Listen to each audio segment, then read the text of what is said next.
What's up, everybody? Had something I wanted to share today, and it's this thought of letting dreams stay dreams in your mind, and simply watching other people's content and kind of longing for this life that you hope to one day start, but it seems like you never actually do. My family and I are in a unique position here with this channel, with sharing content and the life that we're building in terms of, like, you know, homesteading and growing a garden and raising chickens, things like that.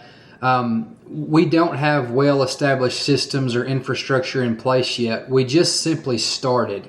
And a lot of times we see people online and we see the life that they've built. We see the things that they have, the nice buildings or chicken coops, or, you know, all the tools that's needed to do some of those things. And it can be overwhelming, and you think that one day I'll be able to do that once I get those things. And the reality is that day is not going to come until you start doing those things. And you don't have to have all of those things in order to begin building the life that you want to live. We have 2 acres here, and we are fortunate enough to work with our neighbors in growing our garden. But even if we didn't have that, and even if you didn't have that many acres, like if you had a half acre, you can literally do so much with so little in terms of land, whether it be growing a garden or making like a raised bed for certain things you could grow. You just have to begin. And like right now in our basement, we have an old watermelon bin that we use for a brooder for our meat chickens. There's 49 of them in there. We literally have a light, food, and water, and that's it.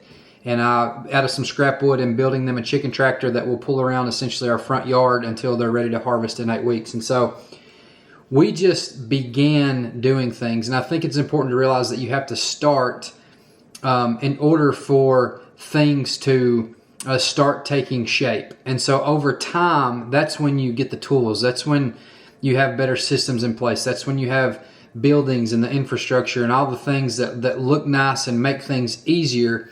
But you have to start in order for any of those things to start stacking on top of each other. It's not, consistency compounds, and when you keep doing things and you keep growing, you know, you start building little by little. Like this year we had to buy all of our jars and lids and flats for canning, but next year we won't have to do that. And same with garden tools and this and that. And so I just want to encourage you guys, whatever your dreams are, don't let them stay dreams. Like, start building the life that you want today. It does take work, but you can do it. And so, love you guys. Thanks so much for watching. If you have any questions for us, leave them in the comments.